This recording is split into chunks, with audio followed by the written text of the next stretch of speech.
prouesse architecturale. Une richesse référentielle. Un savoir-faire local. Un catalyseur économique du centre-ville. Un catalogue de matériaux et de techniques de construction.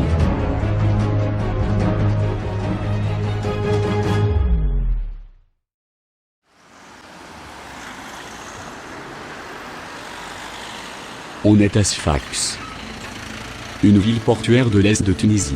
C'est le centre économique du pays, riche de ses industries et de son port. Comme toutes les villes arabo-musulmanes, la Médina est fortifiée par des remparts qui présentent une limite matérielle contre l'étalement de la ville. De ce fait, toutes les nouvelles extensions de la ville ont été créées à l'extramuros, sans toucher aux remparts.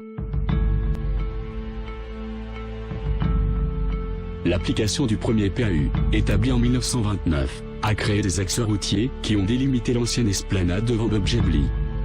La nouvelle place se trouve alors bordée du nord par l'avenue des Martyrs, et de l'ouest par l'avenue 18 Janvier. Après la Deuxième Guerre mondiale, Lingui, un architecte français, avec un groupe d'architectes comme Jacques Mermet, Bernard Zerfus, ont participé à la reconstruction d'une nouvelle Tunisie. Lingui a laissé sa empreinte à Sfax, avec la construction de Soukaria en 1952. Il s'agit d'une galerie commerciale autour d'un patio central, qui reproduit des commerces similaires à celles existantes dans la Médina, et regroupe en même temps les commerces que se déroulaient anarchiquement dans la place Bebjebli.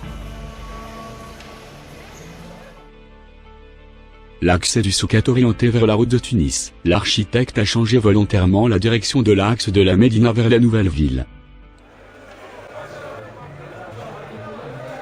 Le patio était occupé par Soukalout, une destination principale aux Sfaxiens, pour satisfaire leurs besoins en produits marins.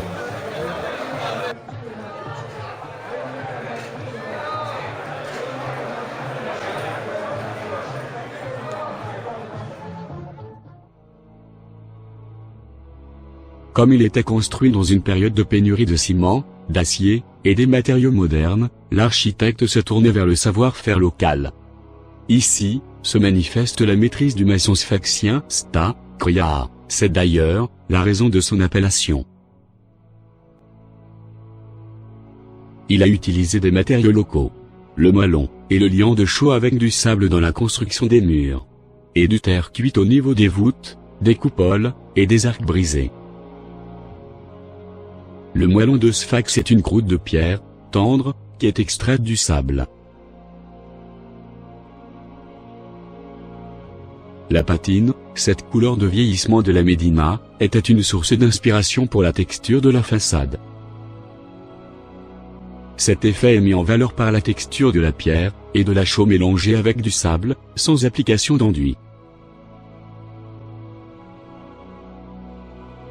Pour repartir les charges sur un mur de 12 mètres d'hauteur, le constructeur a eu recours à des chaînages en briques chaque 1,2 m. Ces lignes horizontales donnent à la façade un effet de perspective.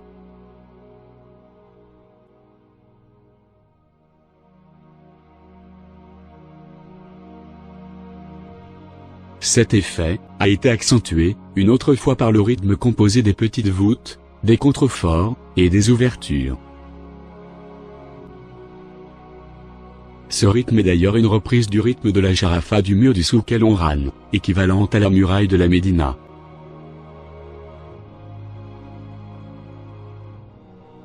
Le souk est un catalogue de référence, essentiellement de l'Extrême-Orient, perse.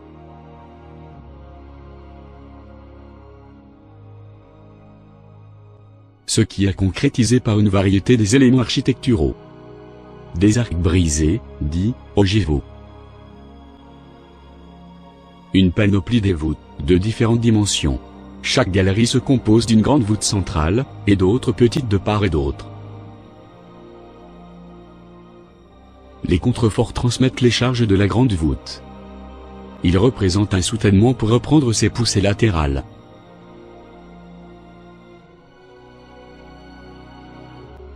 Et deux coupoles tronquées de part et d'autre de l'entrée, qui sont circonscrites au carré, contrairement à l'ordinaire. La coupole tronquée est une coupole coupée par 4 arcs.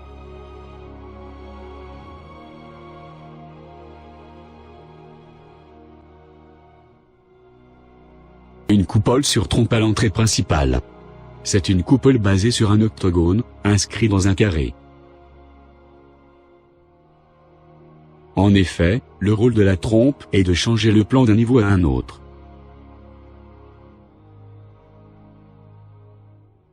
Les coupoles sur tambour de Soukalout sont construites à la fin des années 90. C'était une solution qui assure une bonne aération.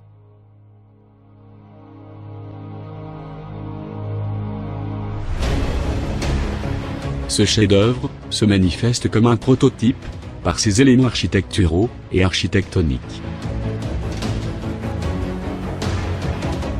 C'est un monument marquant, par son emplacement stratégique.